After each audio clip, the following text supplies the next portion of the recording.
Welcome to Snackin at the Bodega. It's your host KC, aka the Black Willy Wonka, and I'm here with a special guest. He's an author, an artist, a creative director, a television show producer, and most importantly, a father. His artwork's all over the city. Can't miss it. And if y'all don't know, this is RubeZilla. What's up? Welcome to the show, my guy. What's up, bro? And we also have his lovely kids here. You want to introduce You want to yourselves? introduce yourselves? Nova. Nova, I'm Glory. Glory. My name is Remy. Hey, what's going on, Remy? Happy to have y'all at Snackin at It's a Bodega. Today we're going to be sampling some of our favorite treats from around the world. I know y'all should be excited about that. Before we get started, I want to let you know how we do this. So we're going to try a couple of snacks, and interview with a couple questions, And with these snacks, we have a little rating scale.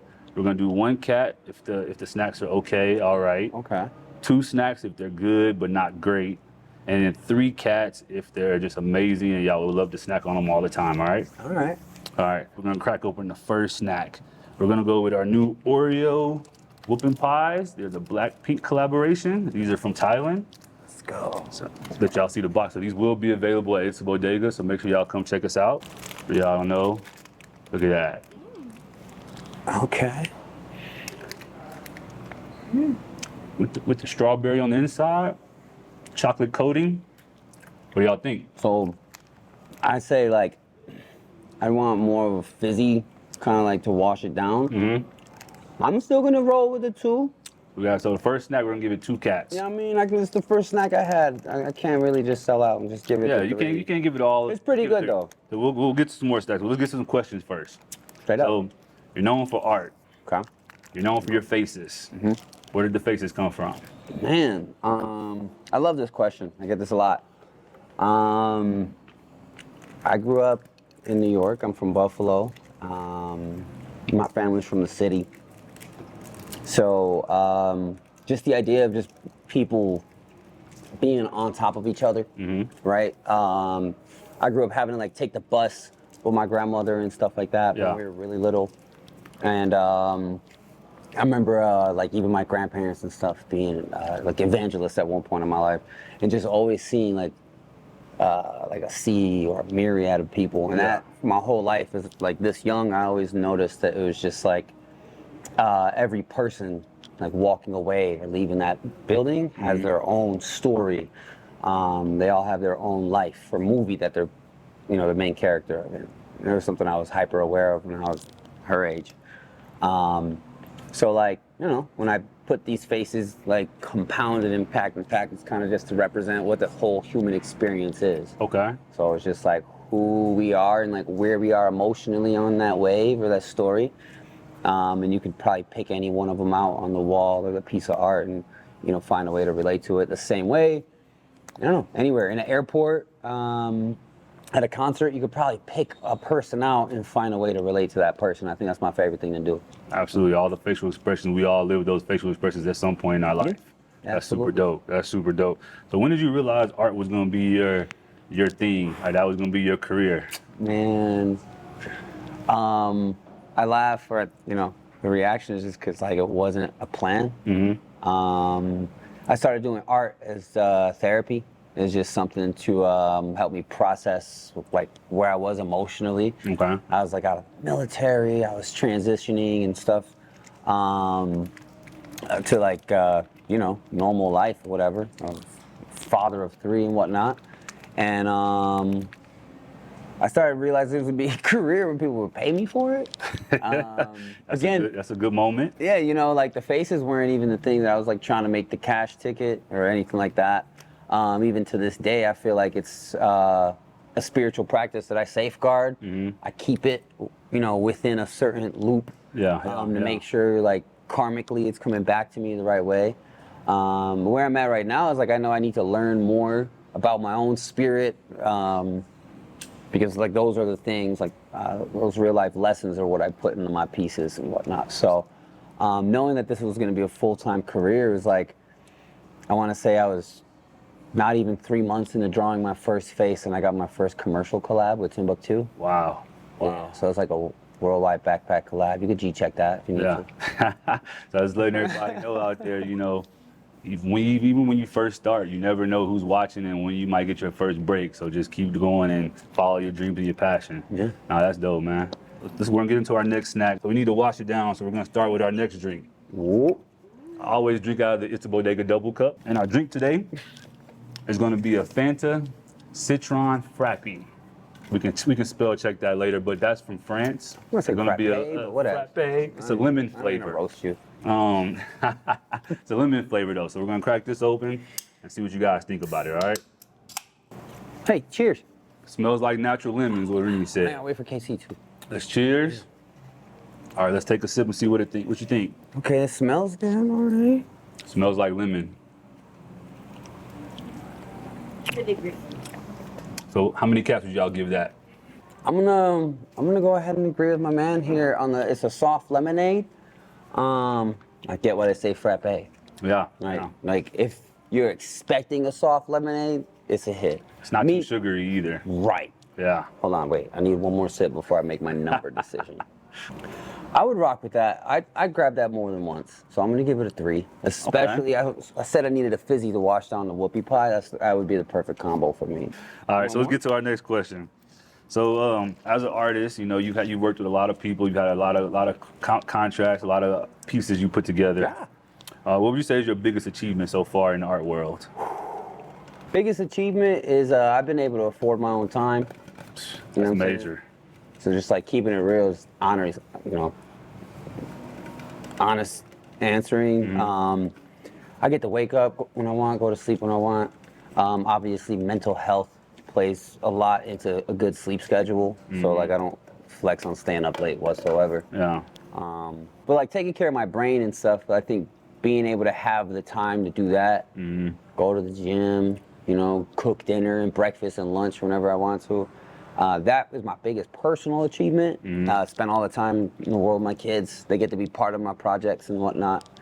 But professionally, man, every single one of my biggest inspirations artistically, when it comes to like my direct craft and field of street art, I've met them, like I've hired them, I've gotten drunk with them, I've rolled up for them. So I definitely feel like I made it to the league in that sense. You know what I mean? Like Got drafted. I mean, I definitely got my draft jersey and stuff framed and whatnot. I got a couple covers and whatever. But yeah, seeing that my homies got to come up with me. Yeah. That's all. I'm gonna say that's the number one. Man, so it sounds like to me it's like the earlier you talked about how art and life blends together as your career. So it sounds like being able to work with people that you respected in the industry and not giving you time to spend with your family and do things you like is the biggest achievement. Yeah, bro. That's super sick, man. That's That's super sick. That's nothing more important than being able to control your own time and do what you want in life and enjoy it with the loved ones. So that's dope that you've been able to do that through art. Money's a tool. You know what I mean? I feel like everyone's always like chasing a check. And like, absolutely, we all need money in this reality. That's like an energetic transfer, right? But time is also currency in this reality. Absolutely. So being mindful of that, like, what's more valuable to you? Like, money just buys me things. It's just like, it buys me time too. Absolutely. So like, the things I like to do is, we like to go to the movies and hit the bodega, hit mad snacks. We appreciate y'all enjoying the bodega snacks too. That's just like, that's what we do as a family. That's part of, dang, thank you. Stacking them up. You feel me? You see that? Stacking them up. But yeah, and like that's literally it. So chasing the things that complete you rather than like a check and whatnot. Oh, absolutely, absolutely.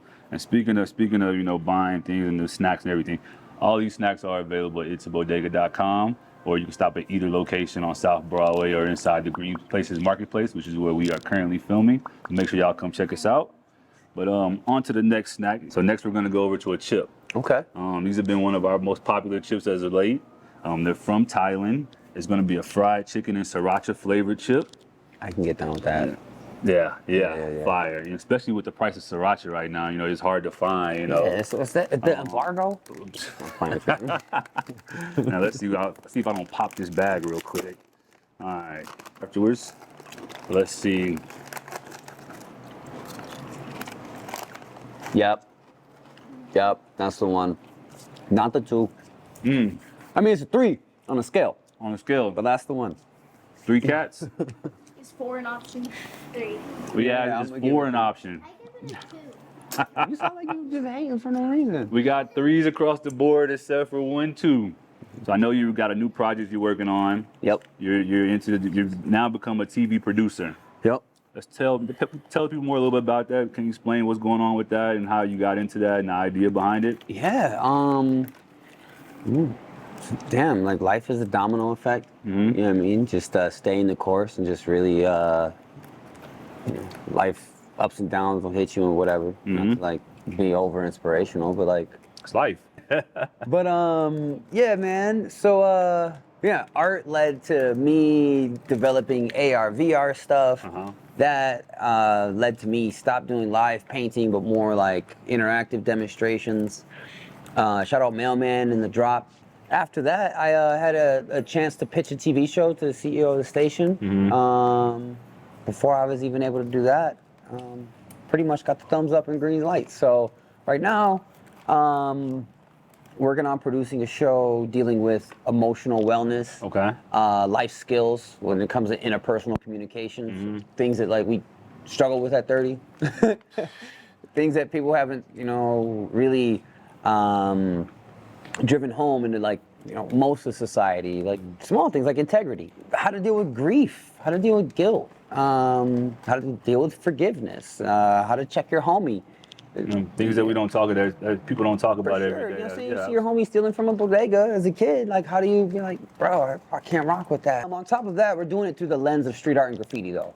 Okay. So bringing in exclusively some world-class, some of the world's best and most notable graffiti writers and street artists. I will have a special host that I won't get into just yet. Okay. That's also a surprise. You got to tease it for people. You can't give them too much early on. For you know sure, what I mean? for sure. You know what I'm saying? But definitely one of the biggest artists to come out of this region. Okay. Will be coming out of that PBS studio. Okay. So, when can people look forward to this? Is there a time saying, or they gotta wait before you get that information? Actually, I'm making some announcements by the end of September. Okay. I want to say like beginning of September. There'll be some community fundraisers, a lot of like things where like families and kids can get involved and start like learning about, what we got coming down the pipeline. But production and like filming starts in the fall. So, Okay. Hopefully by this time next year, y'all start seeing some promo on the air. Nice, Y'all might see nice. some lunch boxes and some backpacks. Who knows? So for everybody out there, make sure y'all stay tuned. We got something coming special on the TV from RubeZilla. We're gonna get into our last snack of the day. Before I ask you my last question, these are gonna be our Kit Kat cookies and cream from Japan. These are extremely fire. I can let y'all know I've had several of these before. Okay. So I like to make sure people get to try them. Try them. So we're gonna give, there's 2 in each one, so y'all can share that one. There's that one for y'all. Let's get it. And then You gonna open see what we can see what y'all think. You get one.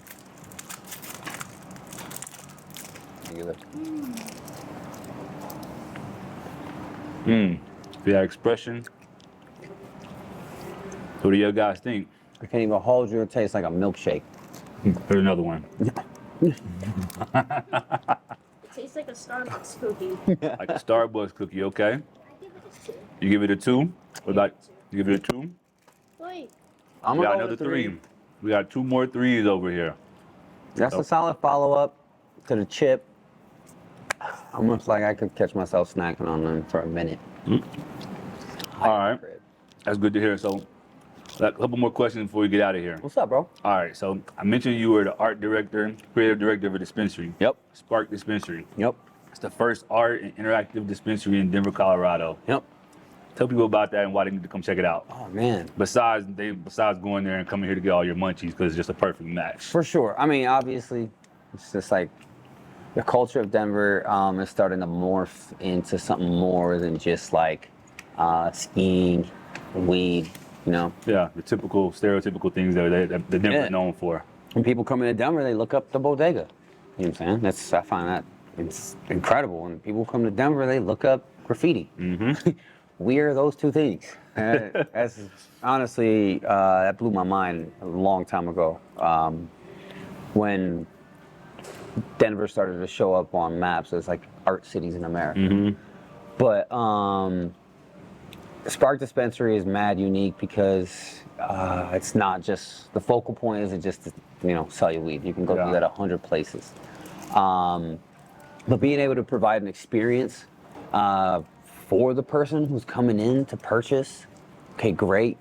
Leave something better than you found it, and honestly, that just rolls into what Spark was. So when Spark brought me on, I had the opportunity to paint a wall, and I've done that plenty of places, Yeah.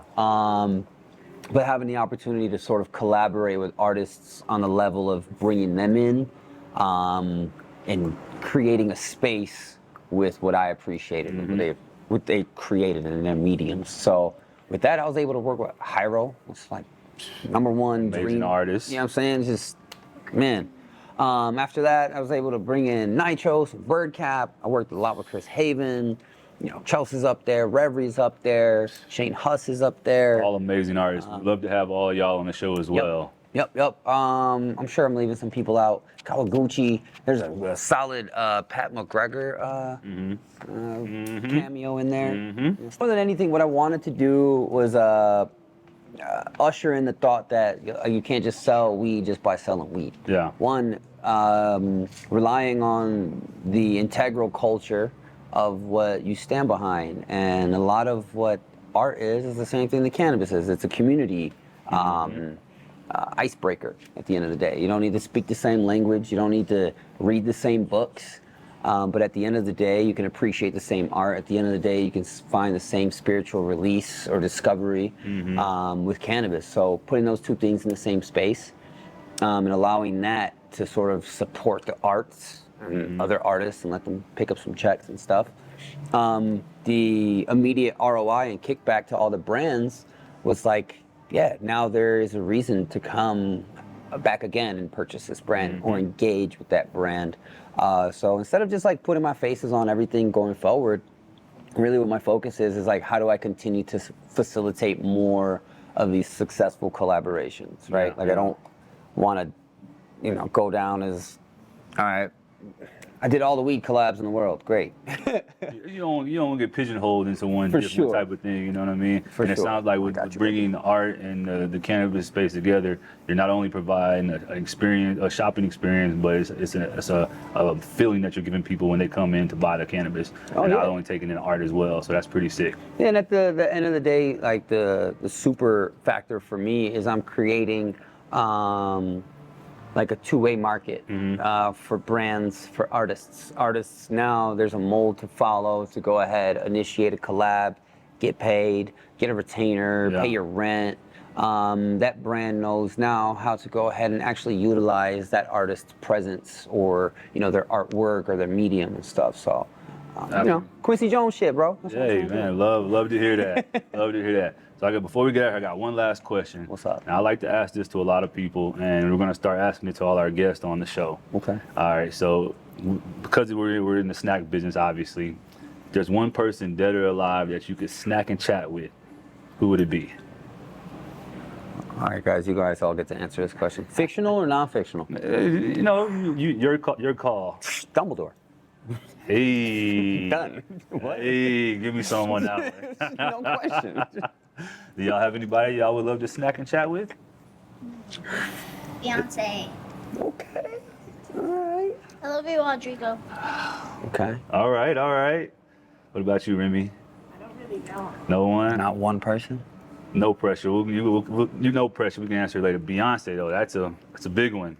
That's a big one. Oh. All right. If I'm not being fictional, I got an actual person. Master P. Master P. Ooh.